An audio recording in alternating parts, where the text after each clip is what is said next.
waaw léegi mais man xamal la laay laaj ñun ban genre préfet lañ yor ba jeunes bu ñëwee joxuñ leen seen ak joxuñ leen seen yelleef da ngay ñëw am na ñoo xam dañuy rang presque 4 heures de temps ñu yëg ñaa la sa carte génnagul wala dara normalement liggéey mënoon naa gën a mën a yomb buñ bëggoon xam nañ ni ñu doxee te Ousmane Sonko li tax mu def lii xam na tax mu def ko te moom maanaam kàngam la ci li muy def waaw kàngam la ci li muy def te ku am expérience la te mën naa yor réew mi li tax mu tànn Bassirou Diomaye Faye nag xam na ko bu baax a baax parce que projet bi Pastef la projet bi Pastef la. damaa ñëwaale toog fii jeune bu génn récupérer sa carte électeur ma ñëw damaa yor ay fiches parrainage fiche yi nii sama saak jeune bu génn récupérer sa carte électeur boo bëggee parrainer xam naa mais dafa amaat 3 positions yoo xam te may nañ ko mu nekk candidat muy benn bi mun a dem sur la bannière d'une coalition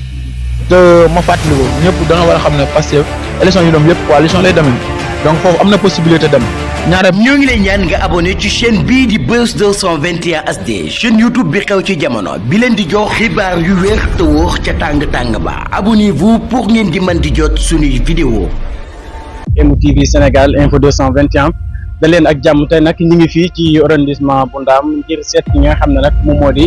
ñiy jël si li nga xam ne moom moo di seen i carte d'identité ngir def li nga xam ne nag moom moo di parrainage waaye itam lii ñi ngi ko nemmeeku ginnaaw bi nga xamee ne kii di Ousmane Sonko génn na ab dogal ne nañu parrainel ki nga xam ne moom moo di Bassirou Diomaye Faye boobee ba tey fii di arrondissement Ndam gis nañu li nga xam ne askan wi noonu lañu fii daal di ñëwee ngir jël si li nga xam ne nag moom moo di seen i carte d'identité boo ko defee dañuy daal di dugg wax ak ñi nga xam ne nag ñun ñooñ daw lan moo tax seen rang gi ci suba ba léegi ak tamit nan la ñuy def ngir mën a jot li nga xam ne nag moom moo di seen carte d'identité boo ko defee dañuy daal di lan moo doonoon sa teewaay man li doon sama teewaay fii mooy récupération 44 électeurs yi mais man dama gis ni lii du yoon quoi parce que instant bi fii xool li fi ne ci ay jeunes maanaam fii daan pour ñëw da nga demaat ñëwaat ñu lay wax dina dawloo ay maanaam dafa jaaruwul parce que fii maanaam liggéey bi jaaru yow dëgg maanaam boo ñëwee li kenn nit di def fukki nit war nañ ko mën a def wut ay taabul teg ku nekk ñu teg la sant diw mu doon liggéey bu gaaw a gaaw léegi nga ñëw di rang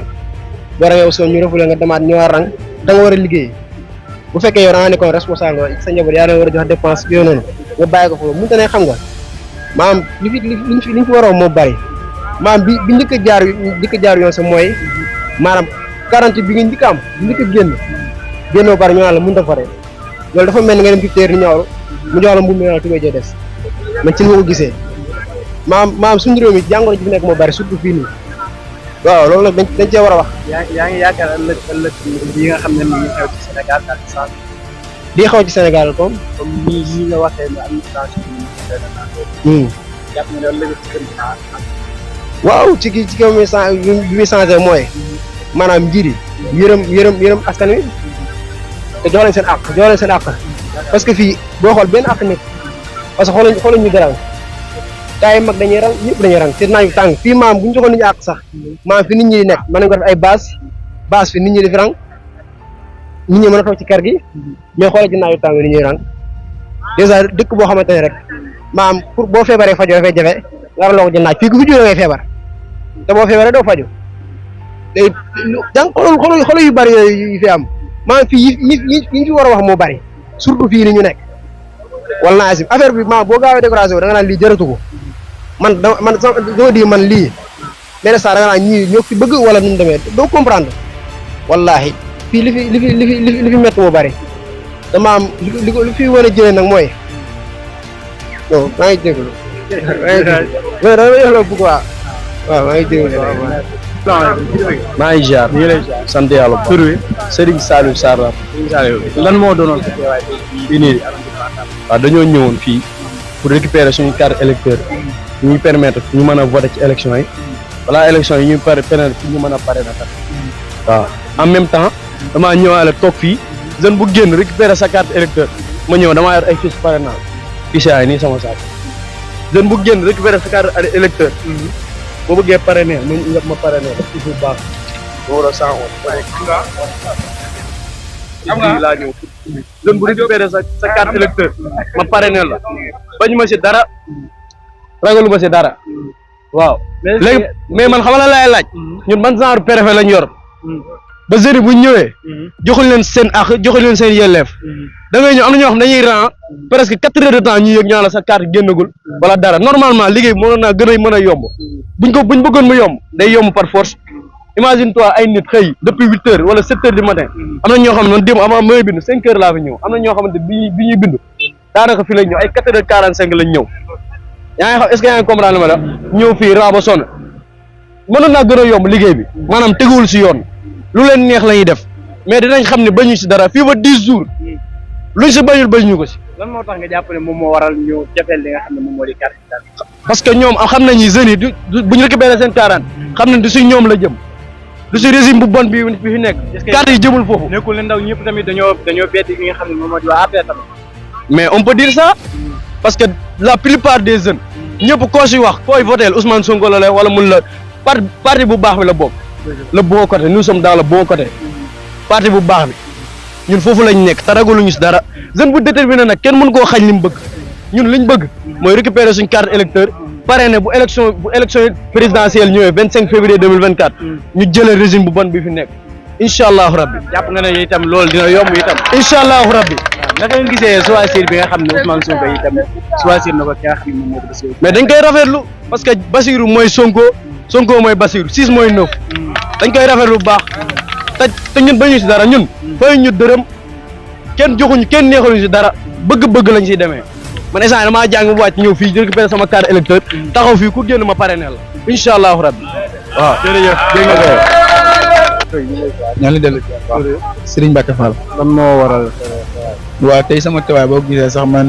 bon boo dee affaire carte d'électeur wala d'identité jël naa ko bu yàgg am naa ko mais donc dama nekk sur le terrain def si parrainage yi ma romb gis engagement bi jeunes yi am surtout yu nekk Touba di yeewu à 5 heures 6 heures du matin rien que pour ñu retirer seen carte d'identité en même temps pour parrainer le président Ousmane Sonko donc loolu boo gisee nag taxawaay bi muy firndeel rek mooy jeunesse bi nekk ci Sénégal dañoo engagé wu déterminé pour changer la donne c'est que le système qui est en place depuis 1960 te jeunes yi nga xamante ne nekk na ci zone yi gën a sori ci Sénégal gis ñu seen bopp donc am benn opportunité boo xamante ne nii am na benn leader boo xamante ni ñëw na proposer leen ko ñoo tamit ñu gis seen bopp looloo waral tey ñii nga gis ni ñëpp ñu ran ay kilifa leen nekk ay ndaw tamit bëgg seen réew moo tax ñu bàyyi lépp ñëw pour retirer seen carte d'identité. mais est-ce que itam jàpp nga ne dana yomb pour ñu jot li nga xam ne moom moo di seen carte d'identité. non gis Sénégal ni muy doxee depuis bi fi Macky Sall nekkee ba tey lépp koo xamante ni ndaw nga di am looy bëgg-bëgg ci réew mi rek maanaam du yomb mais nag jafe-jafe googu noonu moo tax tey yow li nga bëgg mu poussé la ba nga am ko donc li naan nit ki bu bëggee dara da ciy dem ba jaar moo waral ñi ñëpp di ñëw xëy na ñu ngi naan fan yii yëpp damay laaj ñi fi ñëw dafa kenn nit moo fi ñëw di joxe carte d'identité te loolu c'est pas normal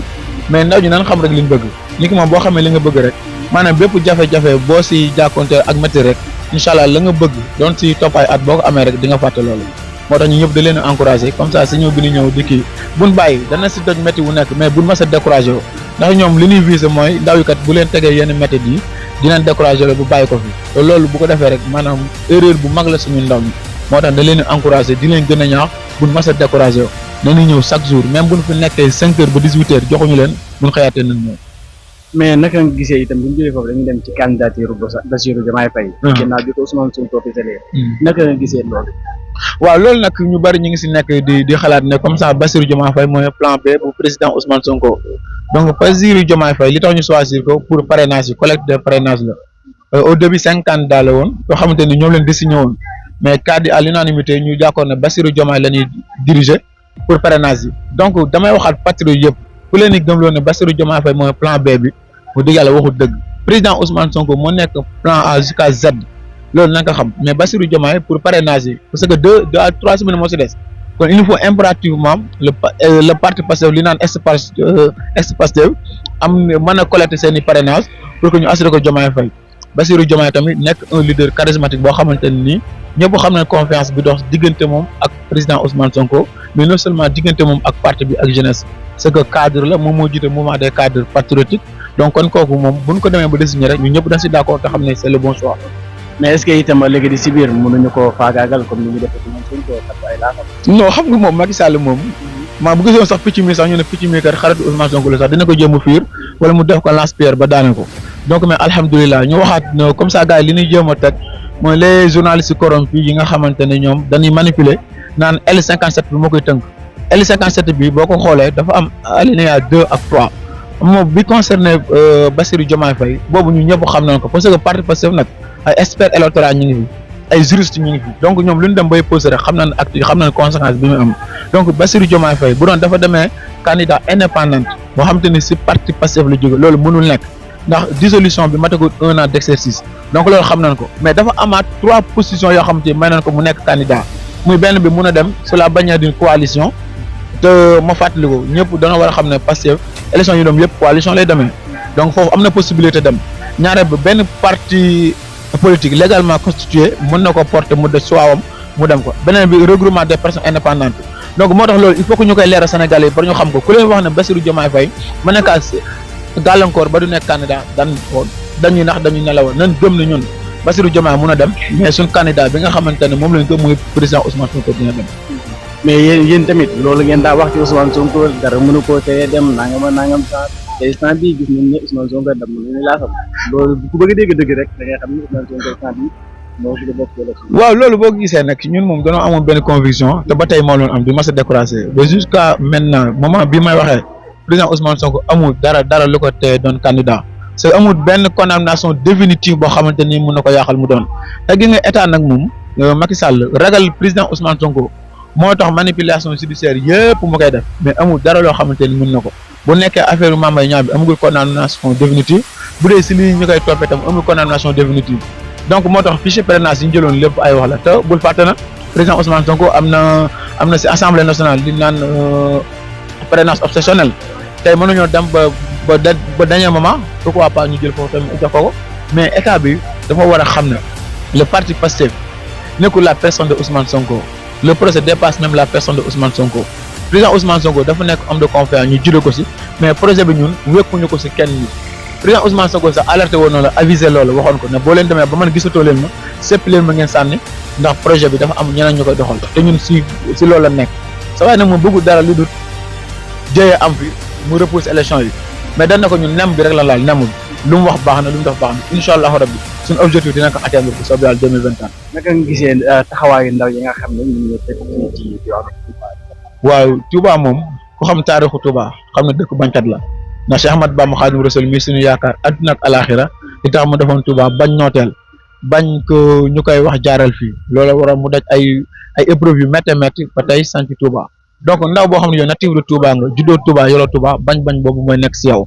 te ndawi Touba yi dañ leen a mas a écarté si réew mi ñuy doxee c'est que boo leen waxee ñu ne jànguñu gaa yi nekk si kaw xam nga day neexee nii naan ñuy jàngu te pourtant daara mooy jàng bi gën ndawi Touba nag danoo dem ba yow xam ne seen réew mii du kenn ku leen koy defaral ñoom ñoo koy defaral seen bopp parce que une minorité boo xamante ne nii ñoo nekk si gouvernement bi mënut ñu sax 100 personnes depuis 1960 ba tey ñoom ñooy doxal Sénégal de Sénégal amul dara lu fi avancé mais ndaw mi dëkk si réew mi nag dëkk Touba dafa war a sentir boppam xam ne moom si Sénégal la nekk kon lépp loo xamante ni yeneen jeunes yi ñu koy am si feneen ñoom dañ see war a gis seen bopp loo war a nag engagement bi ñu am ak vraiment bëgg-bëgg bi ñoom ak détermination bi loolu moom warut a jaaxal kenn ko xam Touba ni mu doxee xam ne ndaw ñu wax dëgg yàlla bañkat lan voilà. jërëjëf dégg nañ ci. ok jërëjëf monsieur. tur bi fàttali ñu ko. Serigne Mbacke Fall. Serigne Mbacke Fall ñu ngi lay jaajëf. bu ñu bàyyi suñu temps ñëw pour jël suñu carte d'identité ak ñu exposé si naaj bi tàng bi te rang bi doxal li mu war a doxee gis nga mbooloo bi nekk si biir nu mu bare buñu duggee si biir duñu fa nar a fekkaan encore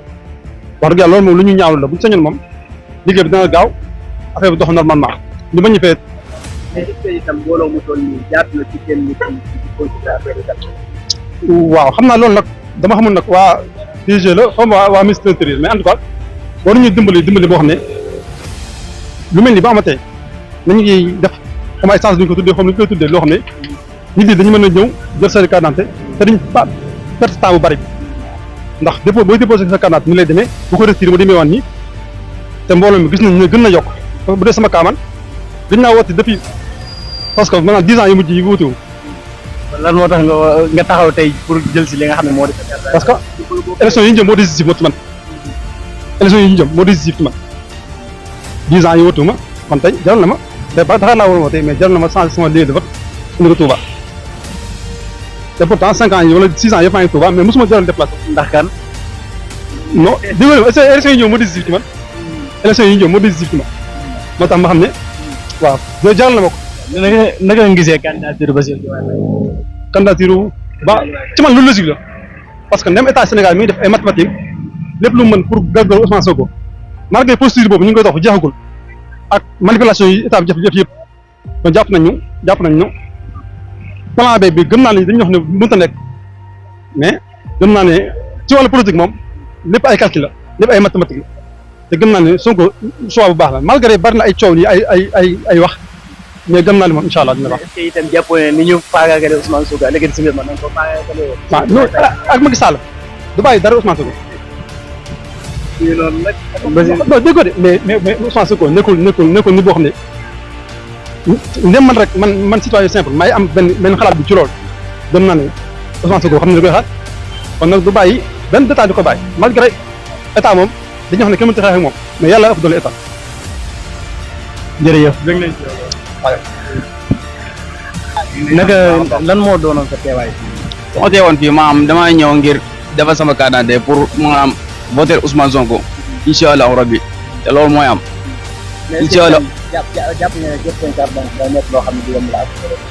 xam nga loolu ñun jaral nañu ko te incha allah carte d'identité dañ koy jot te buñ ko jotee dinañ voter Ousmane Sonko te incha allah dina nekk candidat loolu amul benn sikki saako moom maanaam yëpp ay affaire tapala rek. xam nga li ñuy wax lépp ay affaire dafa la rek Ousmane Sonko mënut a bokk ci élection yi ba pare maanaam am na recours bu ñu xaar danañ ko def te gis nga boo gisee lii nii maanaam plan B la waaw maanaam la ca kanam raw li bët ñun fu ne la ñuy génnee te loolu ku ne xam na ko. mais est-ce que itam nit faagaagale Ousmane Sonko léegi ci nit ñi ko faagaagale. non mën nañ ko maa xam nga état bi moom ni muy doxee ku ne xam na ko mën na ko faagaagal mën na ko bañ a faagaagal waaye ñun xam nañ ni ñuy doxee te Ousmane Sonko li tax mu def lii xam na tax mu def ko. te moom maanaam kàngam la ci li muy def waaw kàngam la ci li muy def te ku am expérience la te mën naa yor réew mi li tax mu tànn Bassirou Diomaye Faye nag xam na ko baax a baax parce que projet bi Pastef la projet bi Pastef la waaw Pastef la. mais est-ce que nekkul ne dafa dem ba ñàkk pexe rek xam ne bokk. non peut-être du loolu de du ñàkk pexe maanaam duñ gars yi mën nañu gisee ñàkk pexe nangam Sonko ay laafam dafa dem non du loolu de parce que li mu def xam na ko baax a baax te li tax mu tànn Bassirou Diomaye Faye li ma la wax rek xam na ko maanaam. plan B la te Ousmane Sonko ay laafam demul incha allah ak bientôt dina nekk candidat te loolu ku ne xam na ko maanaam bañ ñu tardel ñu moo tax ñu def lii te incha allah Bassirou Diomaye Faye dinañ ko parrainel dinañ ko parrainel ba ñëpp xam ne parrainé ko Sonko bu joxe ndigal duñ ko appliqué jërëjëf am nañ contentement ci site bi ñu ngi leen jaajëfal baax a baax di leen remercier tur bi Thierno la Thierno ñu ngi lay lan moo doon sa teewaay moom moo di ci arrondissement bi daal fii suñu teewaay fii mooy ñëw ngir jël suñu carte pour waajal cooki fin bi waaw ndax dama yaakaar cooki fin bi mooy génn ci mbedd mi deet te du lool cooki fin dëgg-dëgg mooy ñu jéem a jël carte yi te waaj pare ne waajal wote yi dikkee ñu fexe ba nguur gi fi nekk ak candidat am ñu jógee fii. mais est-ce que itam jàpp nga ne loolu dana yomb. mais mën naa yomb bu carte yi matee gars yi waaj pour engagé pour ñu jóge te dañ fee war a jóge tamit kon loolu dana nekk nañu engagé wu rek. mais naka nga gisee candidature Bassirou Diomaye Faye ginnaaw bi ka Ousmane Sonko proposé loolu dañ ci am yaakaar ndax Bassirou Diomaye Faye ak Ousmane Sonko ñoo bokk yéene dërëm bi génnut gaal gi ndax lañ koy wax kon nañ ñëpp jàpp rek ne Ousmane Sonko moom mooy Bassirou pour liggéey bi mën a yomb li gën a yitteel mooy na fi nguur gi jógee ndax coono yi nga xam ne moom lañ nekkee dafa metti waaw kon nag ñoom bu ñu fi jógee rek ba coono yi dañ keneen ko fi mën a tegee sax ku dut ku bokk ci système bi bu baax lay doon système bi daal moo fi war a jóg. mais est-ce que itam jàpp nga ne pour Bassirou Diomaye Faye bokk ci élection yi dina nekk loo xam ne lu yomb la parce que gis nañu ki nga xam ne moom moo ko jiitoon Ousmane Sonko demee fii mën na tam ay gàttal ñu jël ki nga xam ne moom la Bassirou Diomaye Faye est-ce que ëllëgati si biir itam mënuñoo faagaagale Bassirou Diomaye Faye comme ni ñu def mu bañ a bokk. loolu moom yaakaaruma ko ndax même Ousmane Sonko sax dañu yaakaar dañoo dem ay tànkam mais demuñu ko. yow instant bi da nga jëm Ousmane Sonko ba léegi war naa mën a nekk candidat waaw bu fekkee yoon mooy dox mais nag dëkk bi moom fu mu toll nii dafa mel ne doole moo fi ëpp dëgg daal waaw loolu moo tax loolu mooy jafe-jafe mais Bassirou comme que amul benn condamnation boo xam am na ko te mu ngi ci liste yi yaakaar naa waruñoo mën a def ay tappale pour téye ko loolu moom yaakaar naa ko. waaw jërëjëf dégg nañ ci yow. fekkee teg na ci yoon rek day bokk moom fekkee dañuy jaay doole nag moom su boobaa loolu askan wi ñoom ñooy xool rek ba xam nañ koy yënte. jërëjëf. damaa ñëwoon fii pour récupérer sama carte électeur. bala waaw yàgg naa fi kay parce que 10 heures ba lay ñu ngi fi. yéen a ngi fi mais est-ce que itam jàpp nga ne dana yomb pour ngeen jot li nga xam ne moo di. non xool ñu ci yomb wax dëgg yàlla xam nañ ne moom du yomb parce que mbind ma tamit nii la demee moo gënoon a métti pour man jël si carte électeur bi mais ak lu mu mën di doon naaj bi lu mu tàng lépp lu mu mën di doon mën nañu koo muñ pour récupérer suñu carte électeur. mais est-ce que itam jaadu na maanaam ñu toll nii ci mbooloo ñu jël ki nga xam ne kenn nit di def li nga xam ne moom moo di. ah xam nga ne Sénégal moom yoon gëj na fee am toujours administration bi lépp nii lay demee moo tax lii moom bett ñu préparé woon nañ ko avant ñuy ñëw xam nga ne lii du benn yoon normalement ay ñetti nit sa war ñoo fekkante ci naan dañu raa mais comme que nii la demee tamit nañ ko muñ rek ba jël suñu carte électeur ak lu mën doon jaral nañu ko. mais naka nga gisee candidature ki nga xam ne moom moo di Bassirou Diomaye Faye gannaaw bi Ousmane Sonko proposé li nga xam ne moom moo di askanu Sénégal. waaw man dama siy kontaan wax dëgg yàlla di si am mbégte parce que ñun moom dañoo engagé wu lépp képp koo xam si ne président Ousmane Sonko jox nañ ko rek ci kooku lañ dem xooluñu ci dara moom ba xasee ba joxe ndigal rek jafe rek lañ xam ne. jërëjëf mais est-ce que itam maanaam jàpp nga ne ëllëgu Sénégal maanaam comme ni ñu faagaagalee ki nga xam ne moom moo di Bassirou Diomaye Faye ni ñu faagaagalee ki nga xam ne moo di Ousmane Sonko ëllëg si biir ñu ko def ki nga xam ne moom moo di Bassirou Diomaye Faye. waaw loolu moom dëgg la moom ñu ngi koy xaar di ko xalaat mais nag am nañ bii moom am nañ ci confiance bu baax jàpp nañ ne incha allah Bassirou dina jàll ci kàttan yàlla. daal nguuru Sénégal du man dara ci ki nga xam ne moo di. waaw loolu lañ gëm de ba keroog ñuy gisaale ne mais lépp lu mën di ñëw tamit duñu bett parce que loolu xam nañ ko ci ñoom daal. est-ce que yéen tamit yéen ñi nga xam ne da ngeen a pare pour porter li nga xam ne moom moo di projet parce que est-ce que itam amul benn taxawaay boo xam ne jamono ji war ngeen koo def pour ñu bañ a neenal candidature ki nga xam ne moom moo di Bassirou. ok ñun moom préparé ñu ngi préparé pour lépp loo xam si ne maanaam ñu jiite projet bi da teg nañ ko rek pare nañ pour topp ci loolu pour mën a sauver suñu candidature incha allah. jërëjëf dégg nga. baax na jërëjëf merci beaucoup. Modou Diagne. lan moo waral te dama ñëw pour récupérer sama carte d'identité pour mën a voter. mais kañ nga fi ñëw ban heure. ñëw naa fi ay 10 heures et quelque rek. 10 heures et mais est-ce que itam jàpp nga ne dana yomb pour ngeen jot li nga xam ne moom moo di seen carte d'identité ak li nga xam ne jamono jii moom la réew mi joxe. waaw mën naa bañ a yomb de mais den toog xaar daal incha allah rab ba kañ ci jot incha allah lu laaj dina ko def. mais naka nga gisee candidature ki nga xam ne moom moo di Bassirou. waaw ñun moom ki nga xam ne moom moo ñu ko jox rek la ñu xool ki nga xam ne moom moo ñu ko jox kooku la ñu xool ndax jàpp naa ne Sonko cuulewul cuule goo xam ne dinañ jox koo xam ne si ne ñunul comme profilam daal waaw loolu laa yaakaar moo tax encadré moom ñu ngi ci ginnaawam ñu ngi ci Bassirou Diomaye Faye. yaa ngi wax comme profilam mais est-ce que itam jàppoo ne li nguur gi xeex ci Ousmane Sonko ba am ci ndam wala sax mën na ne am na ci ndam est-ce que itam ëllëg si biir mënul tourné xeex ko ki nga xam ne moom moo di Bassirou. en tout cas daal li ñu gisagul suñu bët daal amagul leen loo xam si ne war na koo tere mu doon candidature allahu alam daal yàlla daal moo xam li ci suñu kanam daal mais l'essentiel daal li suñu kanam moom incha allah jàpp na ne moom dina gañe daal incha allah. jàpp nga ne daal élection yi ñu jëm parce que dana ci participer doole. dina ci participer te dina gañe incha allah. jërëjëf dégg nañ ko. waaw jaajëf ñu ngi